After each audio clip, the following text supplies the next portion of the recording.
प्रभु यीशु मसीह के प्रिय और मधुर नाम में आप सबों को जय मसीह की। परमेश्वर पिता का धन्यवाद देते हैं आज के दिन के लिए।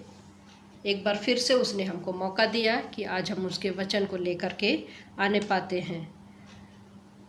आज हम देखेंगे भजन संहिता की पुस्तक, उसका 2 अध्याय पद 4 से लेकर के 6 पद तक हम देखेंगे। पिछले दिनों में हमने भजन संहिता की पुस्तक, उसका 2 अध्याय 1 से लेकर के 3 पद तक देखा था, जिसमें हम देखते हैं कि कैसे दुष्ट लोग जो है परमेश्वर के अभिषिक्त के खिलाफ में खड़े होते हैं। अपनी मूर्ख भरी ज्ञान के साथ में वे क्या करते हैं, आपस में सम्मति करते हैं। पृथ्वी के राजा और हाकिम आपस में मिलकर के परमेश्वर के अभिषिक्त के खिलाफ में सम्मति करते हैं। वे प्लानिंग करते हैं कैसे कि परमेश्वर के अभिषिक्त अर्थात प्रभु यीशु मसीह को कैसे हराया जाए या उसके कार्य को कैसे नष्ट किया जाए। किंतु वचन हमको बताता है कि वे सफल नहीं होंगे, क्योंकि परमेश्वर के हर एक कार्य स्थिर है।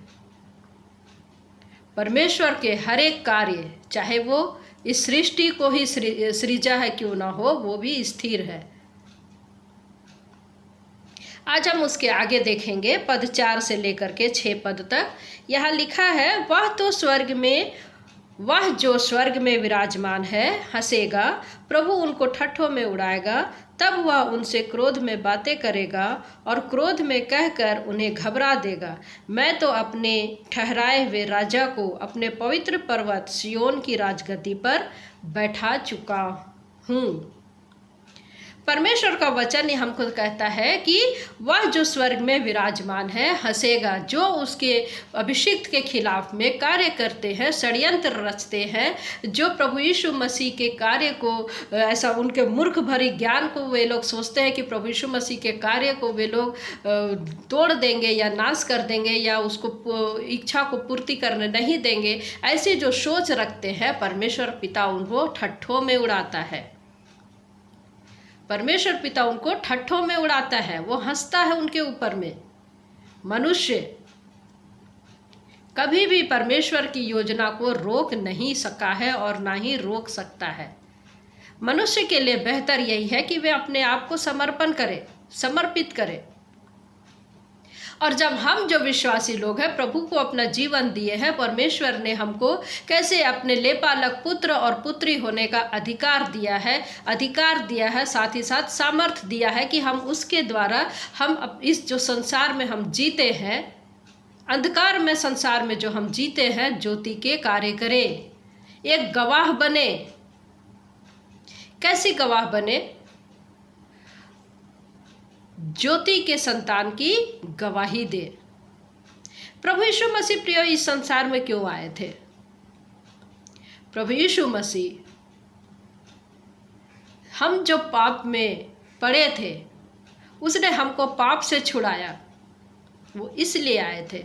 संसार और शैतान के कार्य को उसने कैसे नष्ट किया और जयवंत हुआ, इसलिए वो आए थे। और परमेश्वर पिता का बहुत धन्यवाद देती कि कैसे उसने हमें अपने जो हम संसार में जी रहे थे, पाप में जी रहे थे। इफिसियों की पत्री 2 अध्याय क्या कहता है कि जब हम पाप में जी रहे थे उसने हमको उठाया, उसने हमको चलाया और आज हमको स्वर्गीय स्थानों में लिए चलता है। वो कैसे हमको जिलाया, कैसे उसने हमको उठाया और हमको कैसे स्वर्गीय स्थानों में लिए चलता है। आज हम उसकी गवाही दे। परमेश्वर पिता का वचन हमसे कहता है कि हम गवाही दे, सत्य की गवाही दे, प्रभु यीशु मसीह की गवाही दे। और जो उसके विरुद्ध में कार्य करते हैं, वचन क्या कहता है, वह जो स्वर्ग में विराजमान है वो हंसता है, वो ठट्ठों में उड़ाता है। परमेश्वर के विरोध में जाति जाति के लोग उठते हैं, लेकिन उनका उठना परमेश्वर की योजना में असर नहीं करता। जाति जाति के लोग जो उठ के परमेश्वर के वचन के विरुद्ध में कार्य करते हैं, परमेश्वर के किसी भी योजना में असर नहीं करता। लेकिन परमेश्वर जो है मनुष्य के साथ में इस प्रकार का लड़ने का कोई उसका प्रोग्राम नहीं है। हम मनुष्य क्या है, उसके सामने एक टिड्डी के समान है। अब आप सोच के देखिए कि इतने बड़े संसार को परमेश्वर ने बनाया है और उसके संसार में जब आप अपने आप को खड़ा करके देखते हो तो एक बूंद भर भी आप नहीं है, फिर भी परमेश्वर की दृष्टि आपके ऊपर में रहती है। हम मनुष्य बलवा करके कहाँ जाए और हम उसकी योजना को हम मनुष्य जो है विरोध करते हैं, मनुष्य जो है हुल्लड़ करते हैं, जो कि परमेश्वर की योजना में कोई फर्क नहीं पड़ता। परमेश्वर उनको ठट्ठों में उड़ाता है। मनुष्य की ये जो बलवा करने की जो आदत है, मनुष्य की जो बलवा करने का जो स्वभाव है, ये परमेश्वर को किसी भी प्रकार से भयभीत नहीं करती, किसी भी प्रकार से भयभीत नहीं करती। हम शुरू से देखते हैं कि किस प्रकार हम देखते हैं गुम्मट, बाबुल के गुम्मट बनाने के समय में हम देखते हैं कि मनुष्य ने चाहा था कि परमेश्वर के ऊपर वहां तक हम पहुंच जाए। परमेश्वर ने क्या किया? उनको बिखरा दिया, भाषा में गड़बड़ी ला दी। परमेश्वर की योजना कभी भी मनुष्य जो है वो परमेश्वर की योजना को तोड़ नहीं सकता या परमेश्वर पर असर नहीं डाल सकता। हम जल प्रलय के समय देखते, पाप कितना बढ़ गया था। पाप के कारण नूह के समय में जल प्रलय हुआ, लेकिन फिर भी बलवा करने की या विद्रोह करने की जो आदत है मनुष्य की, वो बरकरार रही। हम आगे देखते हैं, फिरौन को हम देखते हैं कैसे उसने आज्ञा दिया था 2 साल से कम जो मेल चाइल्ड है उनकी हत्या की जाए, और उसी एक आदेश के कारण मूसा राजमहल में पहुंच गया और फिरौन को वो सारी सुविधाएं देनी पड़ी मूसा को, जो कि एक राजमहल में एक राजकुमार को मिलता है। तो कभी भी मनुष्य जो है परमेश्वर की योजना को तोड़ नहीं सकता, ना ही मनुष्य परमेश्वर की योजना में कोई रुकावट पैदा कर सकता है। किंतु मेरे प्रिय मित्रों, आज जब हम प्रभु के लोग हैं, हमको गवाह बनना है, हमको गवाही देना है, चाहे किसी भी प्रकार की विपरीत परिस्थिति क्यों ना आ जाए। परमेश्वर हमारे साथ में रहता है। विपरीत परिस्थिति आती है, घबराहट होती है, किंतु परमेश्वर पिता का वचन हमको स्थिर करता है, क्योंकि वो हमारा दृढ़ घर, हमारा चट्टान है और हर समय वो हमारे साथ है। क्या कहता है वचन आगे, क्या कहता है? तब वह उनको क्रोध में बातें करेगा, तब वह उनसे क्रोध में बातें करेगा और क्रोध में कह के उन्हें घबरा देगा। क्यों? मैं तो अपने ठहराए हुए राजा को अपने पवित्र पर्वत सिय्योन की राजगद्दी पर बैठा चुका हूँ। हमारा वही परमेश्वर है जिसने सिंह को मुंह को बंद किया था, सिंह के मुंह को बंद किया था। हमारा वही परमेश्वर है जिसने अपने लोगों के लिए, अपने लोगों को बचाने के लिए आग में चल रहा था और जो उसमें थे किसी को हानि नहीं हुई। दानियल और उसके मित्र को हम देखते हैं। हमारा वही परमेश्वर है जो पानी में रास्ता बनाता है।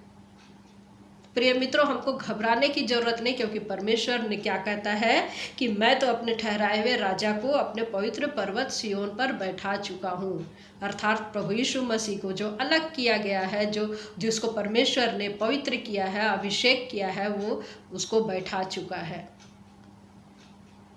हमारा शांति का राजा। हम ना घबराएं, हम विचलित ना हो। हमारे पास में शांति है, वो शांति जो समझ से परे है।